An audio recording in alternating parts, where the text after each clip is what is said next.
Hi everyone, welcome to Take Off Beginner's Ukulele with me, Matt Stead. In this course I'm going to teach you everything you need to know to get going on the ukulele and have a whole lot of fun, as well as learning things the proper way.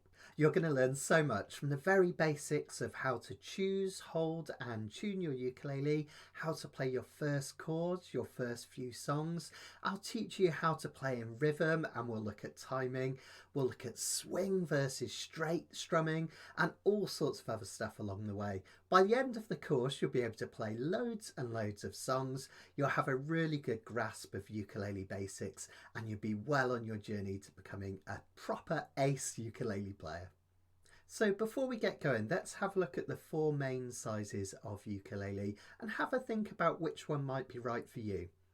We'll have a look at all four together first, and then we'll take each in turn, exploring the pros and cons of each and listening to the tonal properties.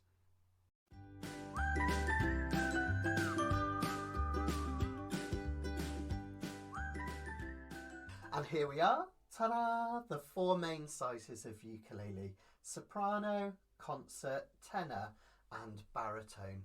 The soprano is the smallest and truest to the original form of the ukulele, which was developed from a tiny Portuguese instrument called the machete de Braga. Then we have the concert ukulele, slightly bigger again. The tenor, the biggest size in standard GCEA tuning, and then the big daddy of them all, the baritone ukulele. The size of the actual body of the ukulele can vary between manufacturers, and the depth of the ukulele this way, and you can even get different shaped ukuleles like this old Kamaka pineapple, which was made in the 1920s. In terms of the scale length, there can also be slight variations between manufacturers, but generally the scale length for soprano ukuleles tends to be around 14 inches.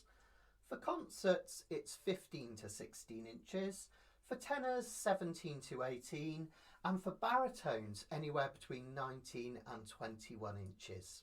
The first three, soprano, concert and tenor, all have standard GCEA tuning. The baritone is tuned a fifth below and has a deeper DGBE tuning. Just to warn you, you will hear all sorts of generalisations about ukulele sizes, particularly on the internet, and such things as you should start on a soprano and then work your way up to a tenor. But I prefer to think of them as tools for different things, or horses for courses.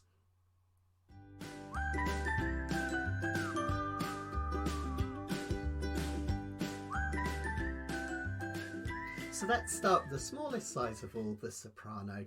And again, don't be fooled by the idea that these are only for women or children or beginners. Some of the best ukulele players in the world, such as one of my favourites from Hawaii, Herb Ota, mainly played a soprano ukulele. What is true though, and is an advantage of the soprano, is that the string tension is really nice and low, so it's very easy to press down the strings for chords and notes. Because concerts and tenors have that longer scale, to get the strings up to pitch they have to be tighter, so the string tension is a little bit higher on concert and then higher again on a tenor ukulele. Another nice advantage to think of with the soprano ukulele is its portability. Because it's so small, it's really easy to carry about. It'll fit in a rucksack, you can take it on a plane nice and easily, so that's something to consider as well. Now in terms of the size, because the scale is short, the frets are close together. Now that can be a disadvantage when you're playing chords like this diminished seventh, where you really need to squish those fingers in. But it can actually be an advantage where you're playing stretchy chords like these, which can be a little bit trickier to do on a uke with a longer scale. One of the things that's often not mentioned in videos like this is the nut width. That's the distance this way across the ukulele, and that can make quite a big difference because you can get ukuleles with a wider or narrower nut width, which will give you a little bit more room to put those fingers in this way.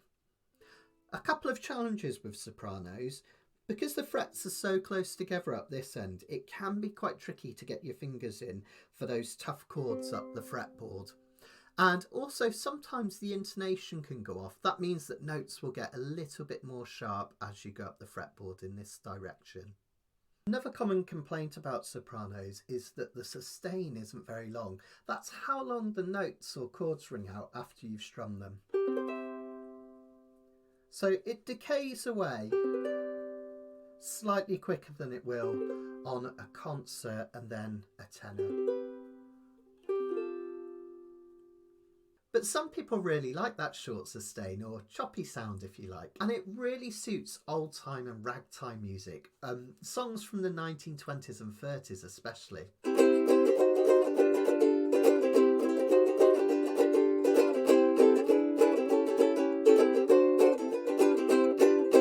All those kind of fast chord changes, the Fast and Furious songs, it sounds great for those. And it also sounds really lovely for that Hawaiian bubbly sound. And you can finger pick on this really nicely as well. So lots and lots of purposes you can use the soprano for. So sopranos, I love them. I think they're great. Let's take a look at the next size up, concert ukuleles.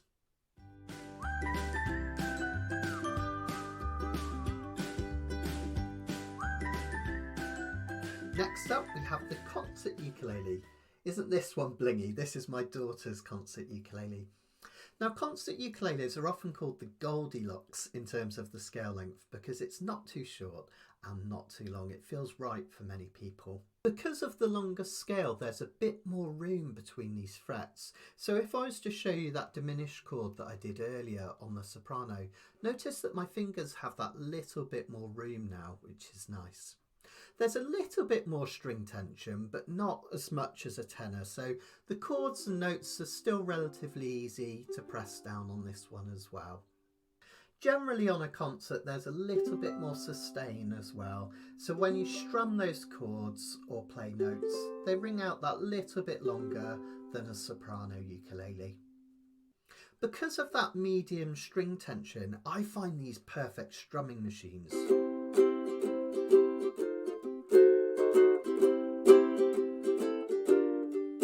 So that kind of strumming way of playing sounds really, really nice on a concert.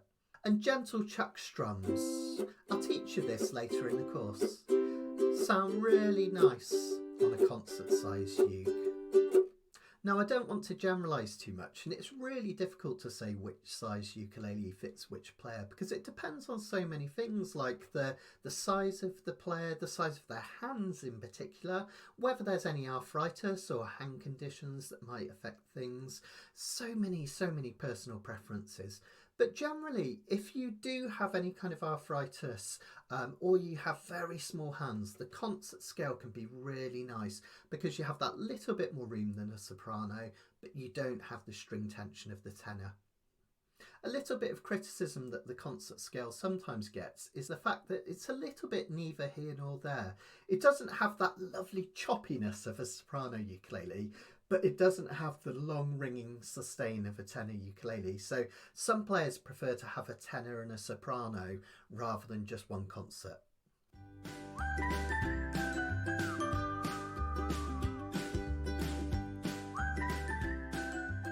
Next up we have the biggest size ukulele in standard tuning, the tenor ukulele. This is my favourite scale just because you get that little bit more sustain. And notes really ring out for quite a while longer, and I really love that sound. Because of that sustain, it's really nice for chord melody work. I'll teach you how to do this in the intermediate and fingerstyle courses, and things like finger picking.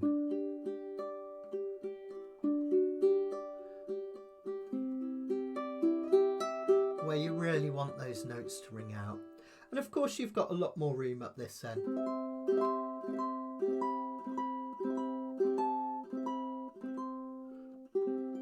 So we can play right up here as well. Some people describe the sound when strummed as a bit tighter than that of the soprano and concert, not as relaxed, but it can sound really lovely too.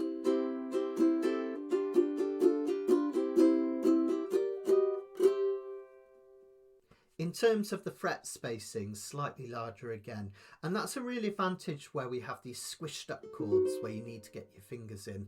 There's a lot more room.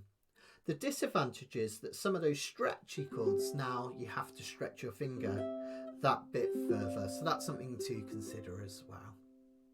The strings are at a higher tension than sopranos and concerts, so some people can find the strings a little bit tougher on the fingers, a little bit harder to press down.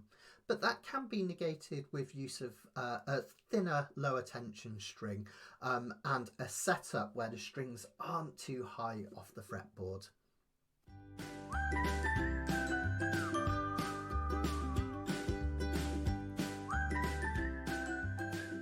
Next up we have the biggest size of all, the baritone ukulele. This one's tuned differently to the other ukuleles in a lower pitch, D, G, B and E. It's the same as the bottom 4 strings physically or the highest in pitch on a guitar. That can be a real advantage for guitarists because you can kind of think of the baritone as like a guitar missing the bass strings. So rather than playing like this for a G chord on guitar, on the baritone you only have to play like this. But one of the criticisms levelled at baritone ukuleles is that they're just a small guitar with 2 strings missing. But actually, having those 4 strings give it a unique sound. It's almost like halfway between a guitar and a ukulele, which is really, really beautiful in its own way.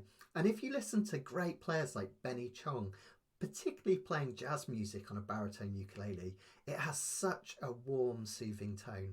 Jazz chords sound particularly superb and relaxed on the baritone ukulele, and that nice relaxed finger picking for Hawaiian songs.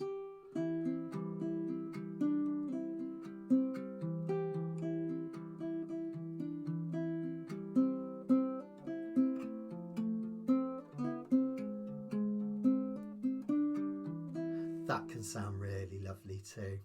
The other disadvantage is you need to learn a whole new load of chord shapes. Because of the lower tuning on the baritone, we have different shapes for the same chords. That's something to really consider if you're learning with a group, because you might be the odd one out in terms of your learning. It makes it difficult to learn in a group situation. And also there's just less written material for baritone ukulele than there is for standard tuned ukulele. However, if you're interested, I do have an entire course written specifically for baritone ukulele, going from the very basics to some really nice advanced finger picking.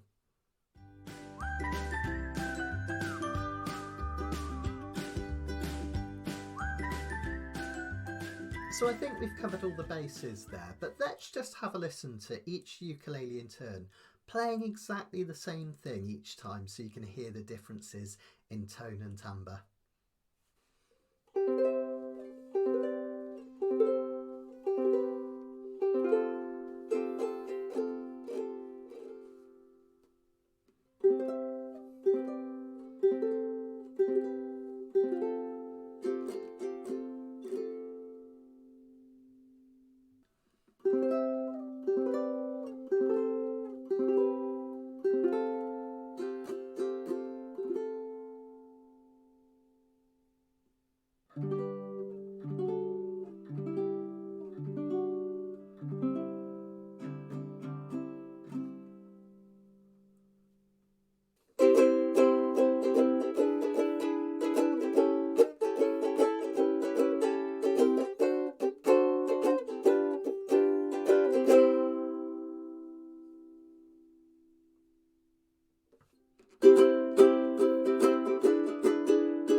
Well, I hope you found your first lesson interesting and useful.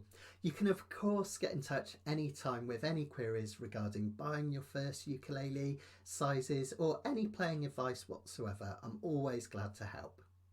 And I will of course see you in the next lesson very soon. Yukon everyone, and take care.